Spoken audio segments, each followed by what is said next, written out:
Great. Okay. So as I've publicized, we're going to be speaking about the Jewish perspective on unconscious bias. What is it? How far do we factor it into our daily lives? Is there anything that we can do about it?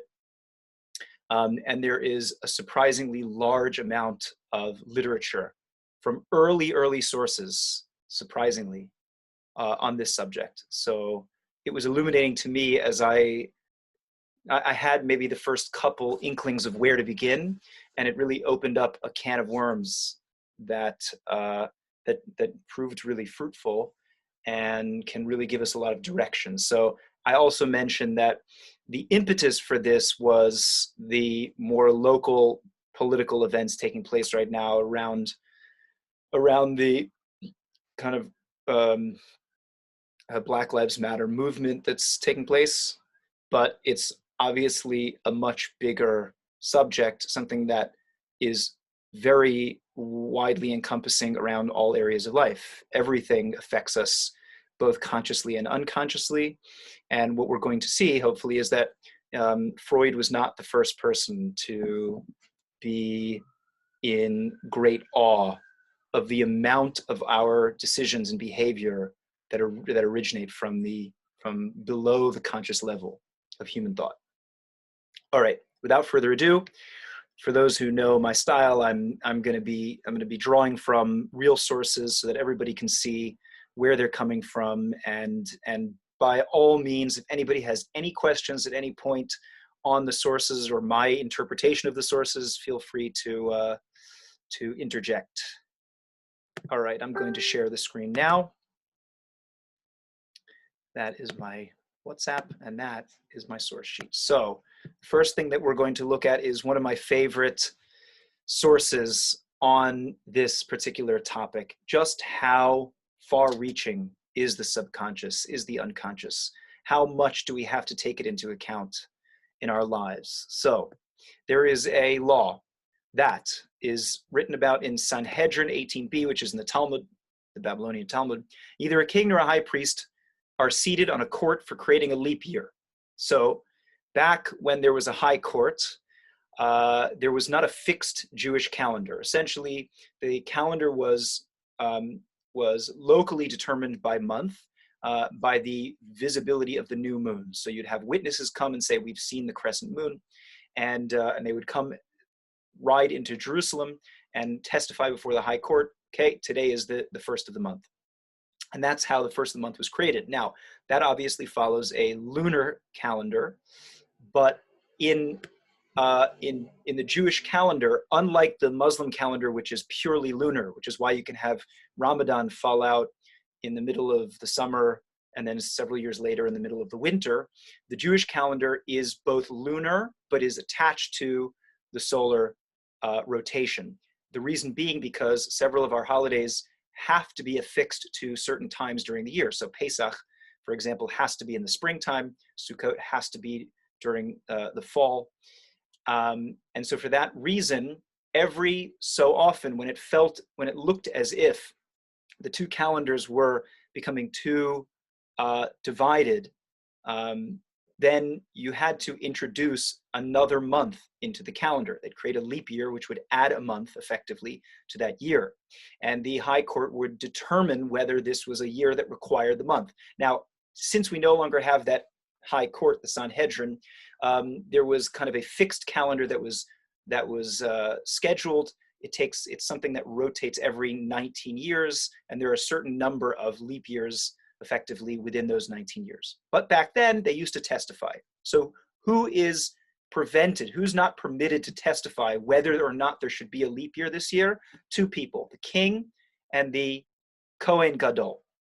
The king, because of the sustenance of soldiers. In other words, the king would pay a yearly wage to the soldiers, and he therefore had a vested interest in creating a leap year because he effectively gets 13 months of work out of his soldiers for only 12 months worth of pay. And that was considered too much of a vested interest of having a personal a personal bias, being too partial to the matter for the king to be a trustworthy judge. The high priest, on the other hand, is something much more subtle. A high priest does not serve as a judge concerning the matter due to the cold. What, pray tell, is the cold? So Rashi tells us, the Kohen Gadol will not want to create a leap year because of the cold, since he will be required to immerse and sanctify himself on Yom Kippur. Now, by the way, this decision was made around February time. So we're talking 7 months later on Yom Kippur. He will be required to immerse himself 5 times, 10 sanctifications, all things involving water. If a month is added to the year, then Tishrei, which is the month where we have Yom Kippur, will be in Cheshvan, which is the month that should be after the month of Yom Kippur. And the cold of Cheshvan will be in Tishrei. So in modern language, that would basically be saying that instead of Yom Kippur being in September, it's now going to be in October. And for that reason, there will be the ever so slightest inclination for the high priest, the Kohen Gadol, to want there not to be a leap year this year, because it will mean the water will be a few degrees colder. Now, let's just contextualize this so that we can understand the implications of this legal ruling in the Talmud. The Kohen Gadol is largely seen as the most spiritually elevated individual of the generation, hands down. The person who is the only person permitted to go into the Holy of Holies, where it says that is where the presence of God rests in the temple.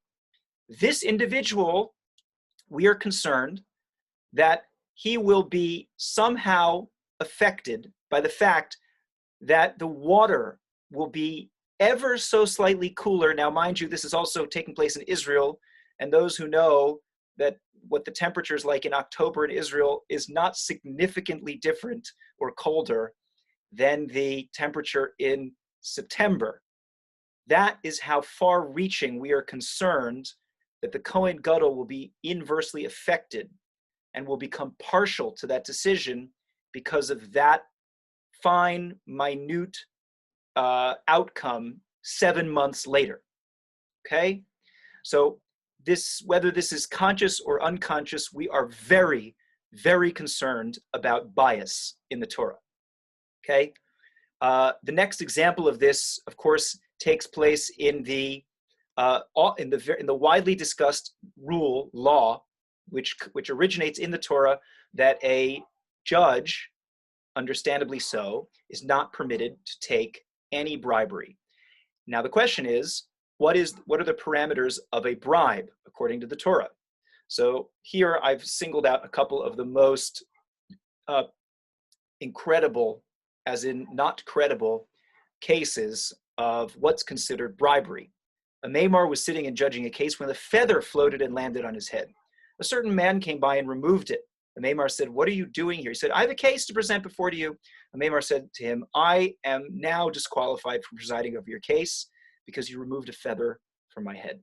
And that on its own will be too much for me to ignore when I'm trying to be impartial in a case that I judge.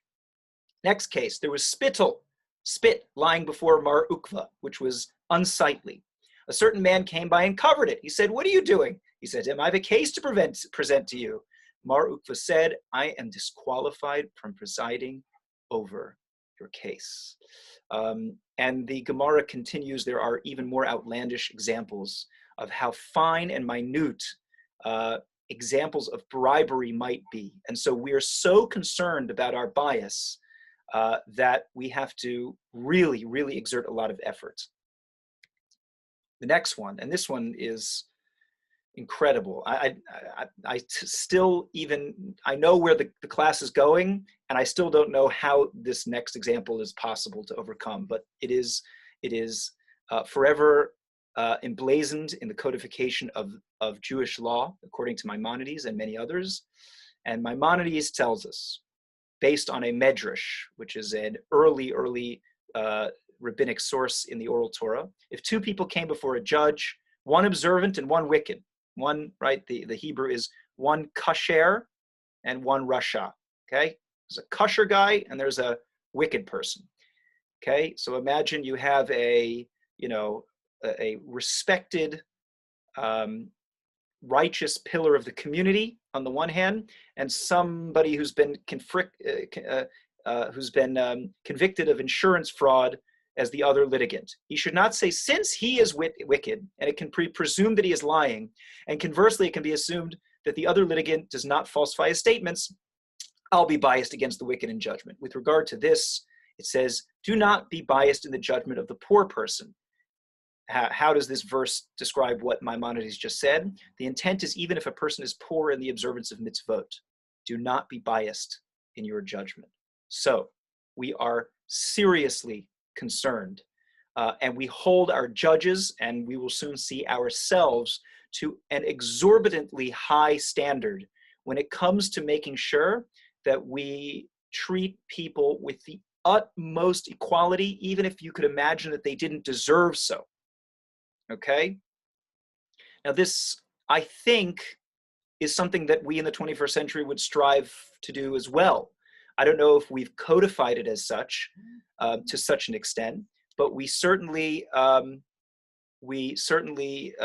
would hope that our judges today are that impartial. And we hope for ourselves that when we look at individuals, we try not to judge them too harshly.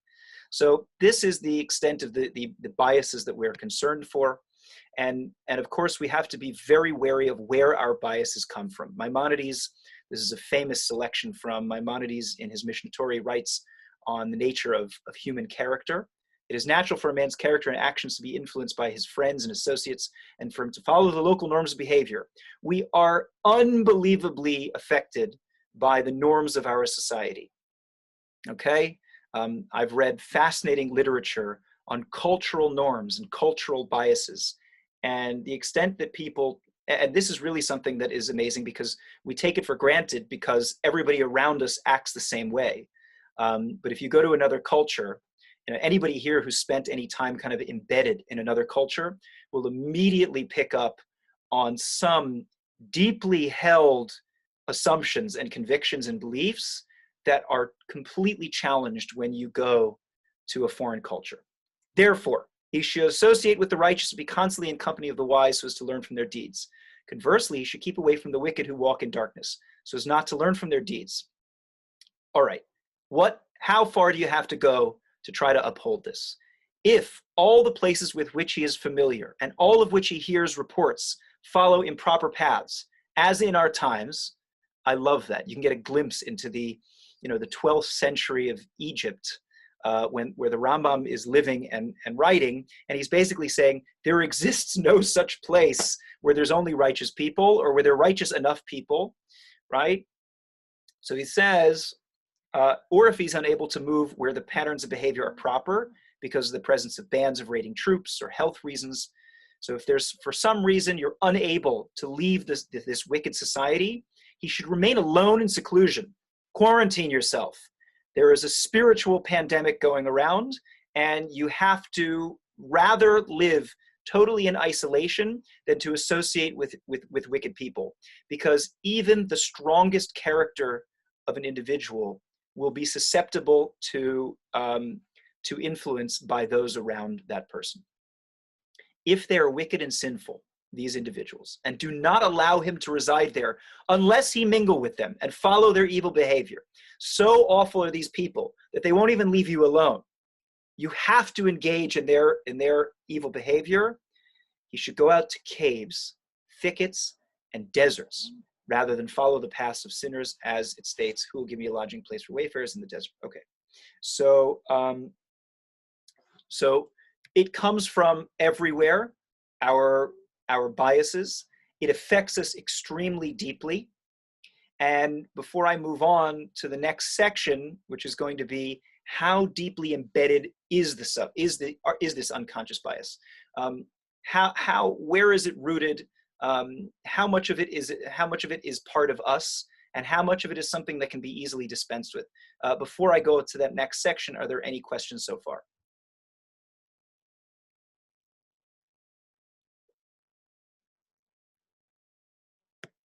Okay, no questions. No. not Yeah, a question, but more a comment. You were saying about whether the yeah. English or whether secular systems have the same degree of codification when it comes to bias and apparent bias of judges. And the short answer is unfortunately not. And that's led to some very interesting conundra, including in the case of General Pinochet, when he came before the Supreme Court in the United Kingdom. One of the judges didn't declare that his wife was a trustee of a charity, which was Amnesty International, which was an interested party in the case. And it actually led to new authority being written on apparent bias, because it didn't occur to him to declare a thing like that. Wow. Okay. Yeah. Okay. So Austin, thank you for your barristorial background and experience. So yeah, I mean, I suppose that I would imagine that as individuals, we would hope that people strive for this ideal, but as I said, it certainly isn't codified. It certainly is not codified, and we're going to see to what extent the Torah exerts effort to actually make changes that we can work against our biases, which is a very interesting thing. And I would imagine that it's something that could be easily rectified in our culture as well. That's going to be section 3, where I discuss what we can actually do to try to counteract our biases. Okay, so any other questions or comments? Moshe, it's Yeah. just a very general one. I mean, it's probably possibly something I was going to say near the end. You know that I very much come from the medrash aspect of things, and not necessarily halacha, which is what you're doing here. But of course, one of the things that's to me so extraordinary about medrash is the emphasis it puts on the unconscious motives, desires, and it's mainly sort of dealing with narrative. And character study, it's actually quite amazing to see it here, actually, sort of this nexus sort of being sort of brought together between that sort of the existence of the, as it were, the unconscious is an idea, but when it's sort of brought in together, it's brought into contact with halacha, with law, as it were. So this is very interesting to me. As I said, I'm used to the idea of the unconscious in medrash as a Jewish textual idea, but it's just very fascinating to see this now actually be brought in and codified, as you said. So it's just a kind of passing thought and just Yeah. I mean, look. So first of all, Leah, you and I are going to have a brainstorming session where you can share with me all of the incredible sources that you've gathered on the subject. But again, I agree with you. I think that the fact that these things have been codified into law tells us that there must be a remedy, that it's demanded of us behaviorally to try to counteract these biases, and to try to be aware of our unconscious. So let's see how this plays out. Okay, how difficult is it to remove our unconscious biases? How intrinsic is it to us? This is a really fascinating subject, because it gets into the concept that there is a distinction made in Jewish law between acts that are committed intentionally and acts that are committed unintentionally. Now, that might not sound crazy to you, because if I unintentionally break your property, that doesn't matter. I still have to pay for it. However, it is fascinating to see that even in ritualistic matters where there's no damage, right, caused. I accidentally turn a light on Shabbos, or or I accidentally eat the wrong piece of meat, whatever that might be. There are halachic repercussions for that as well. There are prescriptions given in terms of sacrifices that have to be made of atonement, right? Animal sacrifice or flower sacrifice, whatever it is that it calls for. And so there is an understanding that there is something to ask forgiveness for and something to repent and do teshuvah on, even when it's accidental in nature. And the question is going to be why, okay? So the first source that I want to bring here is a beautiful piece from the Maharal of Prague. The Maharal, a 15th century commentary, who's a rabbi, you can still see his synagogue in Prague today, considered to be the grandfather of modern, of true Jewish philosophy and Hasidic thought. The Maharal of Prague is attempting to explain which is worse, an intentional sin or an unintentional sin. And this is what he says. One who sinned unintentionally, even though regarding the severity of the sin, it is considered as an accident.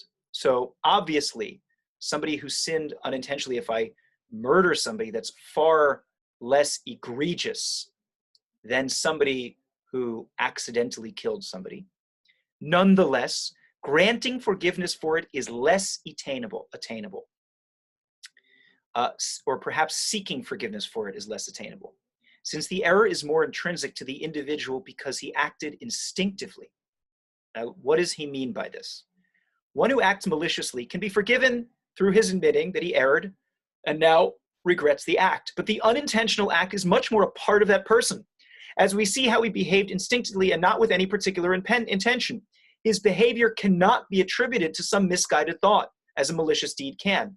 In other words, what the Maharal is suggesting is that even though the act of an intentional transgression is far worse, it's much easier to cleanse from oneself, and that should be intuitive, right? If I commit a seriously misguided deed against a particular person whom I bear resentment for, and then all of a sudden I have some epiphany that, like, that's not the way to solve problems. It's not the way to deal with people that you dislike.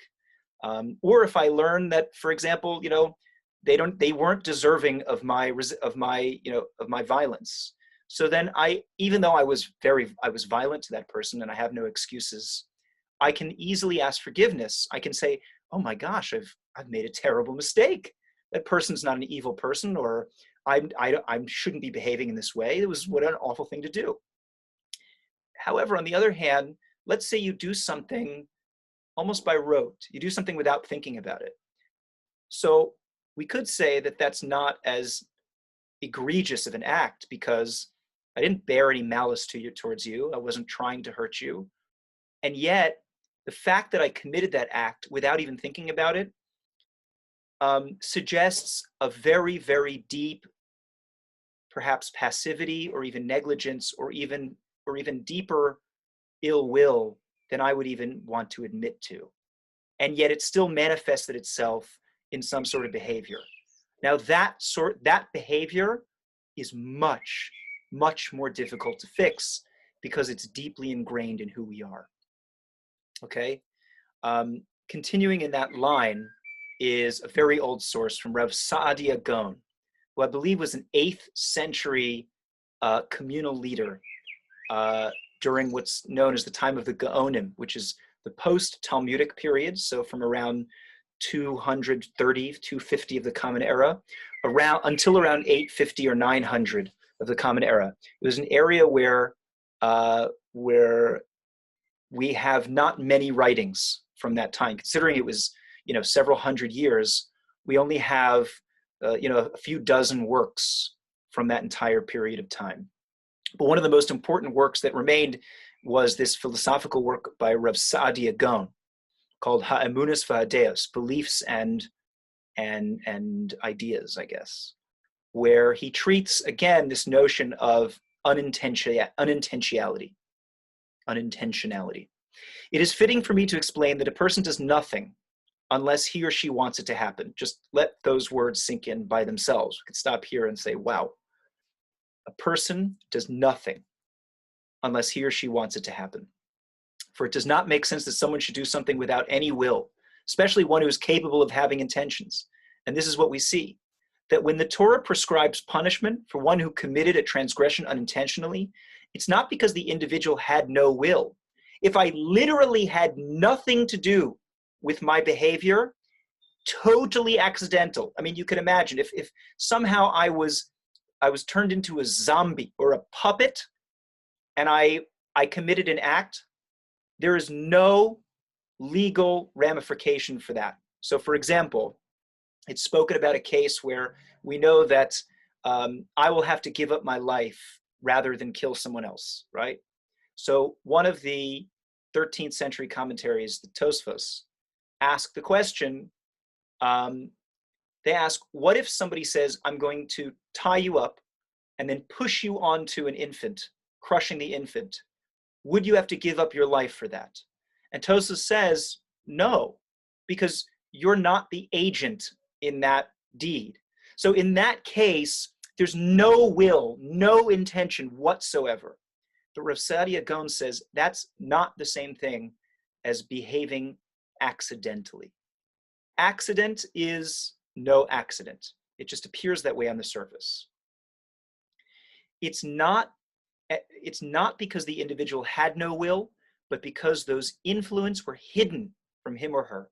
We have said similarly that one who kills another person by accident, who was attempting to chop wood but acted unintentionally. You're attempting to chop wood, but you let the axe fly from your hand, okay, accidentally killing somebody.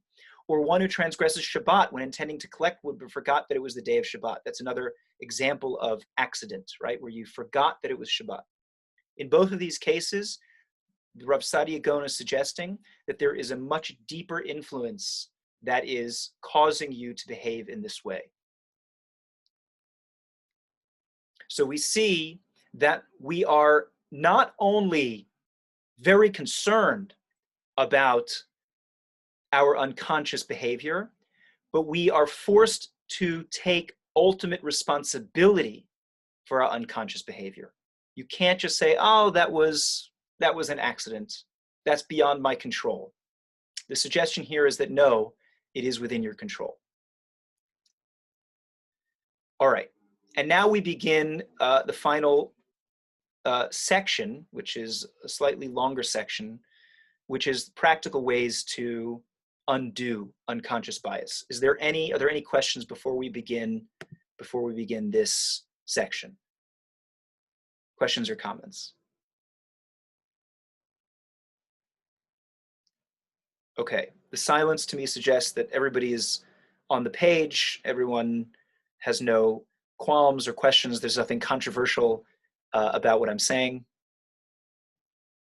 There probably is, but maybe you're just not picking up on it. Okay, thank you, Leah, for the hands up, for the thumbs up. All right.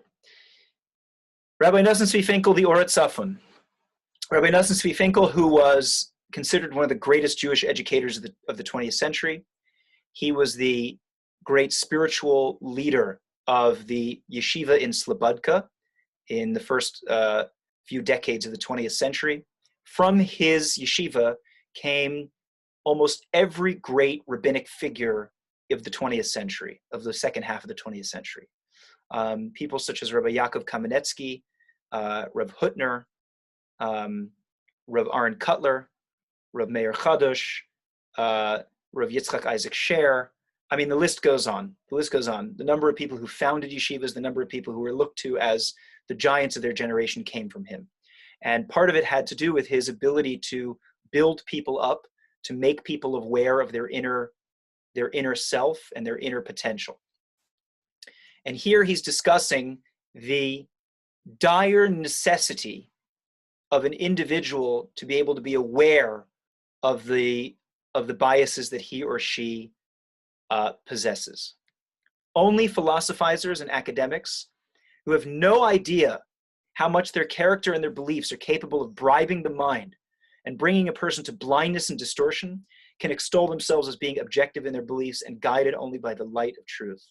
Only people like these who have not merited to benefit from the illumination of the teachings of Musar, Musar being the Jewish pursuit of personal character development and perfection, and are not experts in the wily psychological powers of the human mind, can actually believe in the verity of their beliefs and thoughts, but not those who have exerted themselves in the teachings of Musar and found in it a plethora of complex and vast ideas, some of which we've seen tonight, which have been revealed through the words of the Torah and the sages, who understood the powers of the self and their deceits. These people know how to measure this perceived objectivity and how naive and ridiculous it is to make such a claim. So step one, obviously, is to admit and acknowledge that unconscious bias exists, that we are highly affected by it, and that unless we start digging, a lot of what we do will be informed by things that are not conscious decisions. Now, a person could read this and say, gosh, I'm really not in control of myself. And the answer is, yeah. I mean, it's not to be, and I don't want to be, I don't want to be dark and defeatist here, because what we're ultimately going to be doing is looking at ways to ameliorate this. But anybody who's dabbled at all in any type of behavioral economics, works of Daniel Kahneman and Amos Tversky, and the list goes on, Richard Thaler, Dan Ariely, knows how easy it is to unconsciously manipulate another human being. So step number one, admit you've got a problem. Okay, this is Unconscious Bias Anonymous here. All right, now what we're going to do is I'm going to show you three different prospective remedies towards unconscious bias. Now, there are probably many more. This is by no means an exhaustive list, but I am taking a sample representation of three different approaches that we can take to trying to fix unconscious bias. The first one is brought in the Talmud Bavli in Shavuos 31a. From where is it derived with regard to two individuals who came to judgment, one dressed in rags and one dressed in a garment worth 100 dinars? Okay, that's a very expensive suit. That the judges say to the wealthy person, dress like the poor person, or dress the poor person in a garment like yours. From where do we know that this is an obligation? It is derived, as the verse states, distance yourself from a false matter. To avoid falsehood, to avoid giving false judgment, you are obligated to dress the two litigants in as close to the same dress as possible. Okay? When individuals would come before Rava bar Rav Huna, he would say to them, remove your fine shoes and descend for judgment, so you will not appear more distinguished than the other litigant. So the first example here that I brought is a very simple and practical one, but that has far-reaching consequences, which is simply, even the way that we dress creates biases unconsciously in our mind. And if you wanted to take a very practical measure, try to eliminate as many of those external stimuli as possible. I was told recently that there is a serious issue with this in the United States.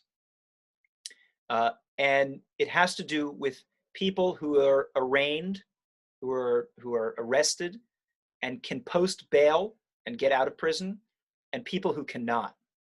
People who can afford to post bail go home, they take a shower, and they show up to court in a suit.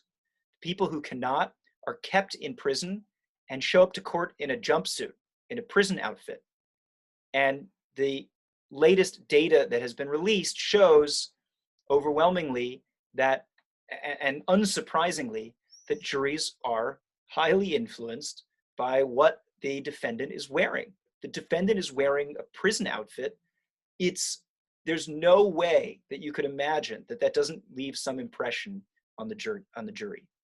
And the fact that this has to do with whether or not somebody can afford to post bail is probably a prime example of systematic inequality before the law when it comes to economic backgrounds. Okay, so that's the first example. Very real, very practically. Just change the way that people are viewed. Make sure that people that we try to eliminate as many of the external factors that would influence our judgment in court and elsewhere, and you'll start to notice a difference. Okay. Second example.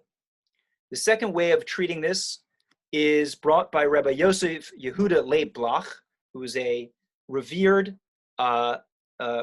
rabbi and teacher in a yeshiva in the Telz Yeshiva in the United States in the 20th century, post-World War II. And Rabbi Yosef Yehuda Leib Bloch here speaks about the power of ritual of a certain kind to be able to affect the unconscious.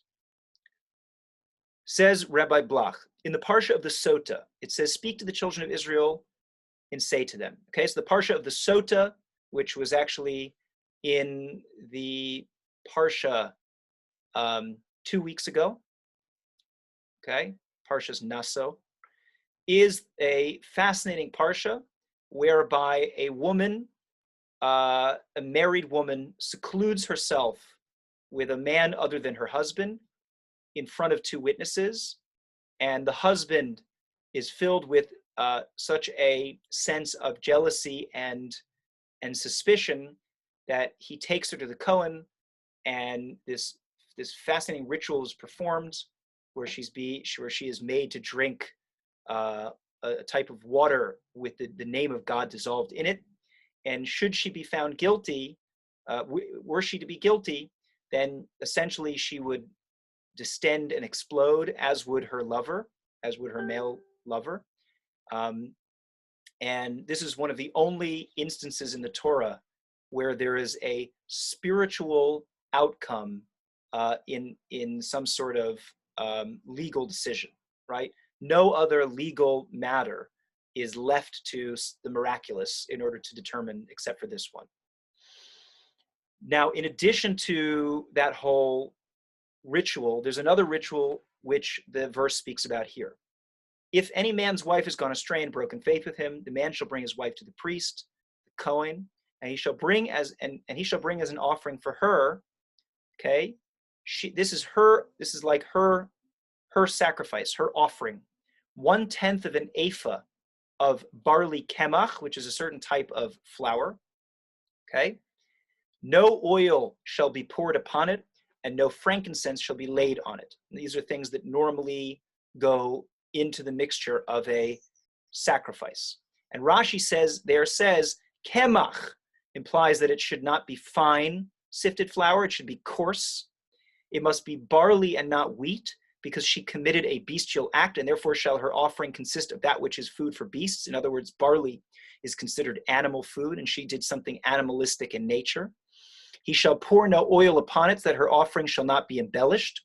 And also because oil is light while she acted in the darkness, so there's very subtle symbolism going on here. Nor shall he put frankincense thereon, because the matriarchs are symbolically termed frankincense. As it is said, I will get me to the hill of frankincense, which is taken as allusion to the matriarchs, while she deviated from their path. So she did not act piously and righteously as the matriarchs did, and so she does not deserve this spice, which is an allusion to the matriarchs. Now, asks Rabbi Blach, the simple understanding of the text is clear that all of this is to grade the act of the sota and to make it despised in order to make an impression on the woman so that she clearly recognizes the wickedness of the act, or it is for the sake of those who are watching and listening, that it makes an impression on them so they will recognize the wickedness of the act and distance themselves from it. It is thus required that the sacrifice be made in this manner so that it will highlight the sinfulness of these deeds. But, he says, something does not sit well with us. Typo. Was it not possible to find a more obvious and recognizable sign which might make an even stronger visceral impression? Aren't these signs nearly impossible to pick up on? So what impression could there possibly be for them? Think about the symbolism. Anybody who's watching this, you'd have to have a fine eye for detail to notice, A, that it was coarse flour instead of fine flour, B, that it was barley instead of wheat, C, that there was no oil mixed into it because oil represents light, and D, that there was no frankincense mixed into it because frankincense represents the ways of the matriarchs. These are deeply, incredibly subtle changes that somehow are supposed to evoke some response. So how does Rabbi Blach understand what is the meaning behind this symbolism if it is so nuanced that it would be almost impossible, almost imperceptible? He says, it is important to know that the impression that small symbols like these leave are not as weak as we may have imagined. Now, by the way, just think about this. This was written in I believe the 60s, the 70s. This is well before, the advent of modern behavioral economics that we understand today. All of those tests that some of you might be familiar with, the Florida test and these these bias tests, even if they are not strongly felt, nonetheless it leaves a real impression on one's being and acts upon it. As we know that there are many stimuli that act upon a person's internal stirrings without one being aware of them at all. We see all the time that a person acts without paying any attention, and it seems that no arousal of any kind of will had caused that person to do it. But it cannot make sense, and by the way, listen to this next sentence and try not to hear Rav Sadia Gaon's words being echoed. It cannot make sense that a person acts without having any sort of arousal in his or her inner being, where one could find some force that catalyzes that act. We find, therefore, that there are imperceptible arousals that act within a person's being without being aware of it at all. Similarly, there are things that make an impression on a person and move his or her inner self, even if they cannot perceive them and are not aware even of the inner movement it is causing. So the first thing he says is that don't be fooled. Small acts, small imperceptible acts do have a real effect. In the same way that they're imperceptible parts of the unconscious self that act upon us, and they're imperceptible, so too external influences that are nearly imperceptible to the conscious mind do have an influence on our behavior. But he goes even further than this. All of this has inspired in me a novel thought, something that is perhaps the exact opposite of what we are accustomed to thinking, but it appears to be true. It is possible that the desired outcome can only be achieved through things like these that do not cause any noticeable reaction, but only leave subtle impressions which reach the fine filaments of the soul and awaken them. In other words, our ends can be achieved only through nearly imperceptible stimuli and not through greater, more perceptible ones. When greater, more affective spectacles occur, even at the moment of their occurrence, it looks like they make a greater impression on a person and bring him or her to an overwhelming emotional change. But in truth, they are not usually so effective. Precisely because they outwardly affect a person, that's what causes them not to penetrate deeply enough to touch the person's finer qualities. Only through the subtle, unnoticeable impressions which do not arouse us or bring some great response, those reach the desired finer qualities. So, says Rabbi Bloch, if you want to influence the imperceptible unconscious behavior, use imperceptible stimuli that bypass the conscious mind and go straight into the unconscious. A beautiful, beautiful idea, and something that is probably, probably well researched today, well researched enough for us to say that this is, this is proven scientifically true. And what it does, the power of this is twofold. Number one, it shows us exactly how, one very effective way of dealing with our unconscious bias, which is to introduce imperceptible nudges, essentially, into our daily lives that ever so slightly shift our behavior. And it's, now I'm not sold either way in what I'm about to tell you, but it's now understandable the efforts that are being made, for example, to simply add diversity to your average television advertisement, to have some interracial couple, or to try to include more females as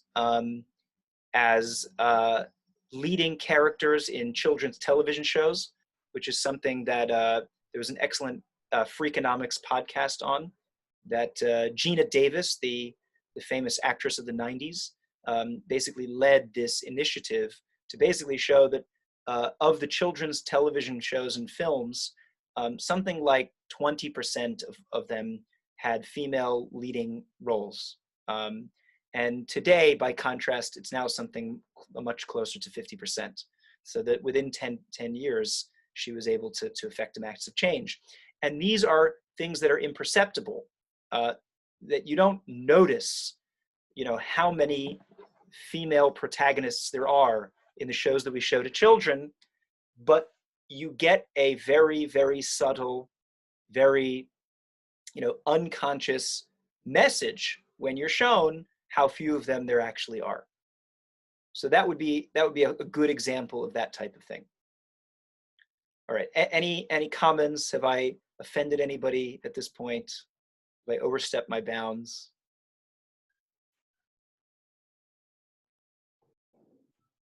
All right, again, silence is golden. I'll assume that I'm doing a good job here. All right, so the first strategy that we saw was overt external changes in things like dress, so that we can begin to treat people on a more level playing field, because we know, no matter how much we're aware that somebody who's rich and somebody who's poor deserve the same treatment, we still obligate ourselves to change the way that they dress. The second example was one that involves imperceptible ritual and small, slight nudges to our surroundings. The third one is going to be a much more direct approach. The third one is going to be directly from the Musar school, the personal self-development school, which is something that a person can go from A to Z, recognize a bias, make it conscious, exert certain behavior and work and effort to undo that bias, and consciously work to eradicate it. That's going to be the final example, and we're going to see the way in which this is done. The way in which this was outlined was none other than the founder of the Musar movement, Rabbi Yisrael Salanter, who lived in the 19th century. Rabbi Yisrael Salanter, many legendary things have been said about him, about his character, about how he was not only the embodiment of comportment, of dignity, of self-respect, but also a massive, massive Torah scholar, somebody who was widely revered as one of the preeminent halachic authorities of his time, and also somebody who was very, very real, very real. He famously, during the cholera epidemic, came to shul, and on Erev Yom Kippur, right before Yom Kippur was to begin, he got up and he said, "Ladies and gentlemen, it is our understanding from the greatest doctors of our day that anybody who is fasting is more susceptible to the disease, and therefore I have decided, I'm officially declaring that it is forbidden for anybody to fast this entire Yom Kippur." And right then and there, he made kiddush in the shul for everybody. He did other phenomenal things as well, but just as a testament to his convictions and his character and his realness. So, Rabbi Yisrael Salanter, what does he say? The study of Musar is obligatory for man, and especially for a person who is preoccupied with his affairs. In other words, somebody who's involved in worldly affairs, whose divine service is hampered by spiritual illness. This is so even though it is no easy matter to apply Musar study to treat a grave illness in need of powerful ministrations. So we have this need for Musar, which we'll soon describe what these processes are, the act of personal self-development and perfection. Let us try and understand this. Turning our attention to man's intellectual powers, we find that the process of comprehending something begins with an attempt to achieve clarification. This course proceeds with great difficulty. For example, consider a child who begins to study Hebrew. His first task is to learn the proper pronunciation of the words. At this stage, his teacher must exert great effort in order to teach him the individual letters and help him string together a complete word. The child must work mightily to be able to learn how to read letters and words.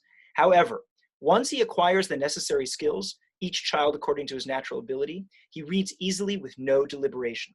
The psychologists called this process of learning a function of the inner powers of man. During the initial phase, when the child is learning to read, he must employ the, I might add, conscious power of clarification, i.e. the conscious mind. Afterwards, reading is a function of the subconscious mind. We can apply this model to the realm of emotions as well, as there are both conscious factors and subconscious ones. The subconscious forces are stronger and produce powerful results with minimal stimulation. For example, the love of a father for his children is a function of the subconscious mind. In general, this love is almost imperceptible to the man himself. However, it ignites to a roaring fire with even the slightest stimulation. Likewise, man's earthly desires are manifest in the subconscious. When there is no stimulation, their existence is almost imperceptible. Because of this, they wield tremendous power over man. So, he says that our unconscious mind has considerable sway. First of all, because they're imperceptible. And so we don't realize how much of a power they exert over us. That alone is power. But second of all, because they're so deeply embedded, when they are triggered, they release a wildfire of response, right? So it's the times that are the most trying when we see what a human being's character really is made of. You know, we half jokingly suggest that the holiday of Purim mirrors the holiday of Yom Kippurim, Yom Kippur, right? It's called in the Torah Yom Kippurim, which if you're one of the famous Hasidic rabbis, the Bnei Yissaschar, says Yom Kippurim could be translated as the day like Purim. Why? Because it's one thing to be on a high spiritual level on a day of Yom Kippur when you're fasting and you're in shul all day. That's easy. It's easy to gain an elevated perspective when you're pretending to be an angel. But that's nothing compared to an individual who has integrated their sterling behavior so deeply that even on Purim, when you're totally drunk, you're still through and through a mensch. If you've reached that level on Purim, then you know how deeply integrated that righteousness really is. And as a side note, they used to say about Rabbi Yisrael Salanter that the entire day of Purim, Rabbi Salanter would drink and drink and drink, and his closest students could not tell that he was intoxicated until the moment he passed out on the floor. So he was no joker. He was no joker. He lived what he preached. All right, let's see how he suggests how we do this. In other words, so we see that there's a process of conscious clarification, something that has to be repeated painstakingly over and over, like learning to read. But once you've got it, then it becomes second nature, becomes rote, it becomes something that's unconscious. Musar study is founded upon and begins as an aspect of clarification in relation to emotional arousal. Now, this is going to be the opposite of Rabbi Bloch. Okay, Rav Bloch said, don't create any external emotional arousal. It should be so imperceptible that it bypasses our conscious mind. Rabbi Yisrael Salanter is going to suggest a more proactive approach. You have to start with something that really emotionally affects you and impacts you. Now, in most cases, man does not have the innate strength to master his desires, which are based in the subconscious and are naturally very powerful. But, right, as we've been saying, it's incredibly difficult to reckon with our subconscious desires. They will almost always win. But just as in the realm of intellectual endeavor, each session of clarification learning makes an impression on the subconscious. So too, the fervor aroused in the soul through Musar study makes an impression on the subconscious. It is important to point out that the only way a learned skill can be made second nature is through initial conscious effort. For if this weren't true, it would be unnecessary to employ conscious study in order to generate reflex knowledge in the subconscious. Moreover, this educational process will only succeed if there is not an extended interval between study sessions, so that the impressions on the subconscious will not be diminished and nullified with the passage of time, and one will not have to begin anew each time in a process that would repeat itself ad infinitum. So, what Rabbi Yisrael Salanter is pointing out here is, first step is you have to create a strong, powerful emotional response inside of yourself, okay? And then you have to repetitively regenerate that process and that experience, ideally on a daily level, so that it can get deeper and deeper and more deeply and deeply ingrained. The same process of learning applies to emotional arousal. Every emotional arousal that a person engages in makes an impression on the subconscious. Eventually, the impressions engendered by each study session regarding a particular area will join together, and subconscious powers capable of producing potent results will be generated, just as any learned skill eventually takes root and becomes automatic, right? This is what happens in, for example, military training, where you are taught to go against your natural response of running away from gunfire or something like that. And it is so powerfully hammered into you and so repetitively done so that in the crisis, in the moment, that training takes over, and takes over faster than your conscious mind could possibly do. There's a great book called The Power of Habit by Charles Duhigg.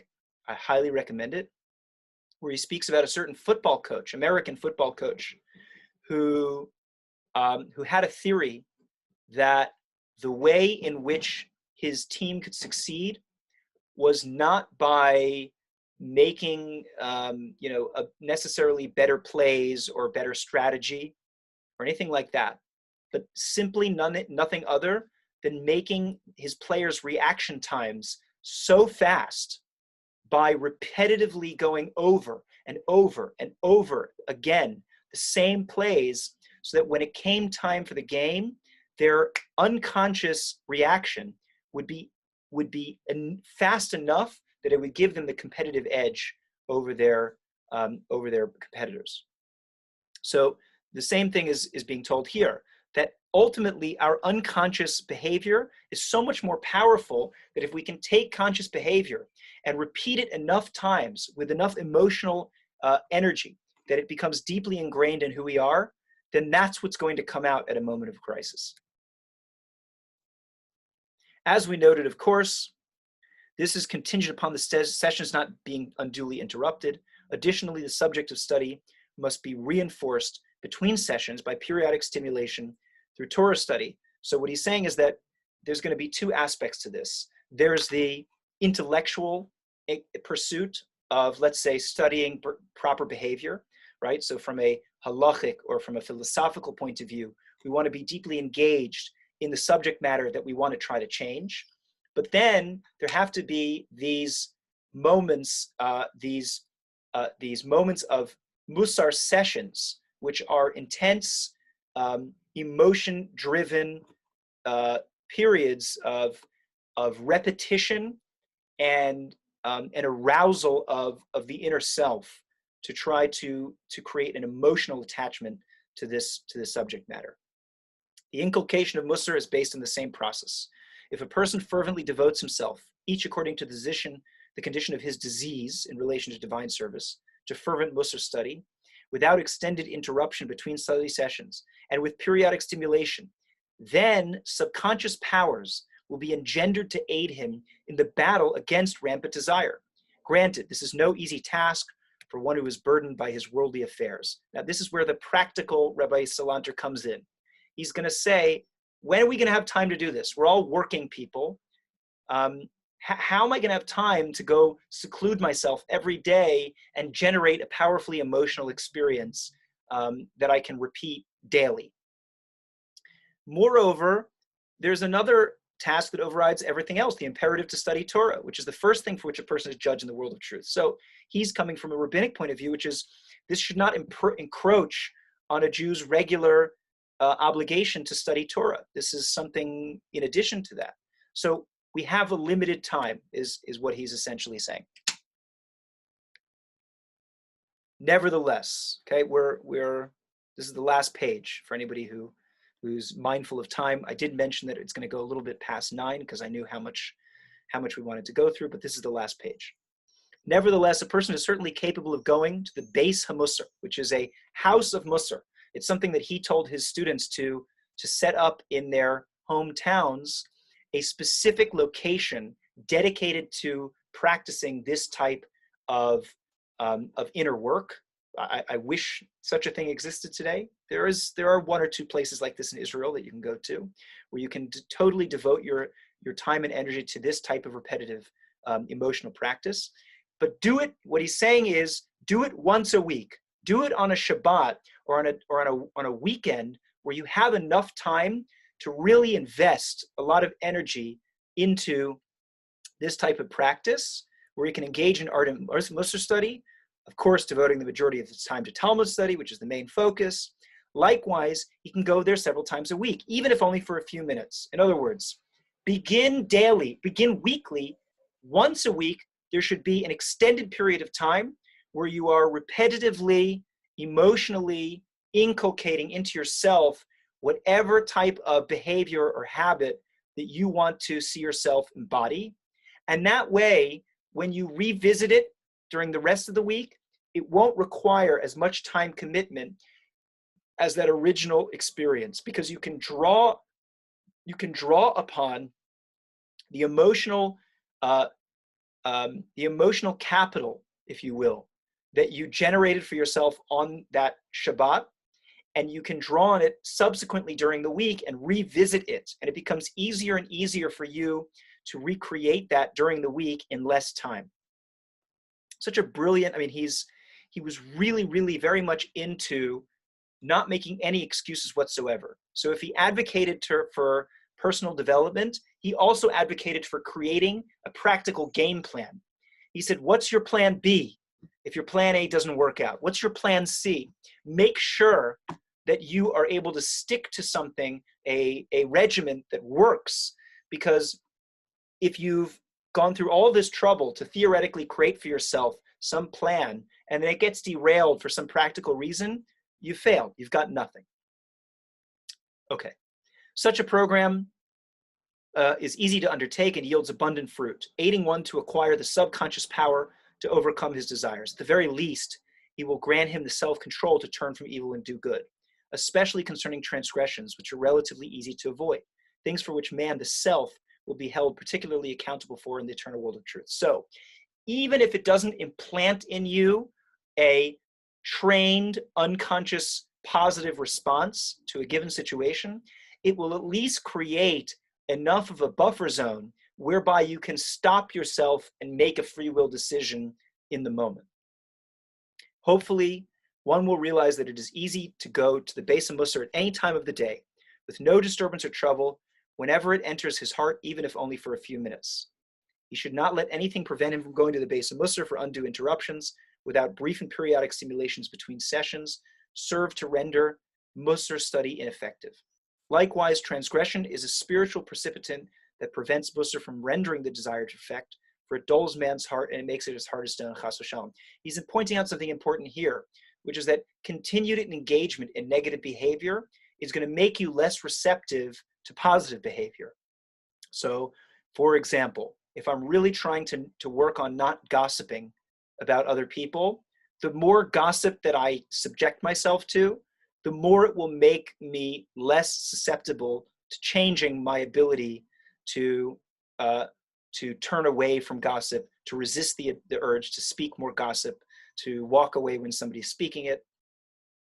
The essential remedy is Torah study, as well as to pray with feelings of subjugating oneself to Hashem. If this applies for you, great. If it doesn't speak to you, then to each their own. Preferably, one should gather together 10 like-minded people. First, they should study some Musar, and afterwards pray together to be saved from the evil inclination.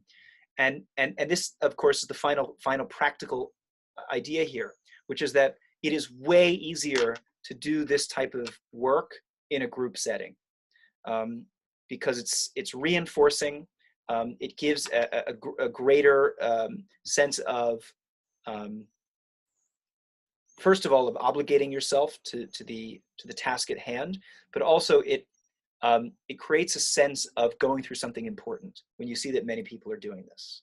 So just to recap here, we have gone through many sources. The first ones show us to what extent we are afraid of our biases, to what extent we should be mindful of the fact that everything and anything can have a profound impact and can distort our judgment profoundly. The second section that we've discussed is how we have to own and be responsible for those biases, that somehow an unintentional behavior is more intrinsic to who we are, and so harder to rectify. And it's also something that there can't be zero catalyst for our behavior. Unintentional behavior just means that the will that caused it is more hidden. The third subject, the third topic, the third section that we discussed are practical ways of addressing our unconscious behavior. The first one by realizing very simply how we can address them on a very external manner, changing our dress, changing the way that we respond to external stimuli. The second one is by employing the idea of behavioral economics, nudge, and things of those sorts, where we can create nearly imperceptible changes in our environment that will penetrate deeply into the most subtle recesses of our unconscious. And then the third strategy employed is the head-on strategy, which is to make a plan. Find out what it is that you want to work on. Take not for now, but he actually outlines, what a person should do. Take, as it were, some sort of mantra. He suggests, finding some word of the sages, something from Pirkei Avot, for example, and effectively bringing oneself to a state of energetic and emotional fervor while repeating those words to oneself, so that you create a very emotional bond to what those are saying.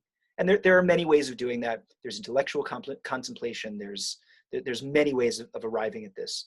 But doing things that generate in us a deeply emotional response to that behavior, to that ideal, and then revisiting it at hopefully daily intervals for even brief periods of time during the week. And in so doing, we can reprogram ourselves to act out the behavior that we desire to embody. So that is a quick crash course in a representative sampling of some of the literature on the Torah's approach to the unconscious. I hope it was informative to you. Personally, I loved researching the topic. I think it's something that, if we're talking about how we as individuals, like we spoke about last week, if we as individuals really want to do something in this climate, if you feel inclined to protest, if that's the way you like to get in on things, that's great, or not so great, like whatever. I don't want to be political here at all, but I would say that that can't be the only thing that we do. There has to be some element of taking responsibility in our own lives for the imperceptible biases that we ourselves harbor, and so we got to make a plan. This is a small selection of an offering of ways in which everybody can do that.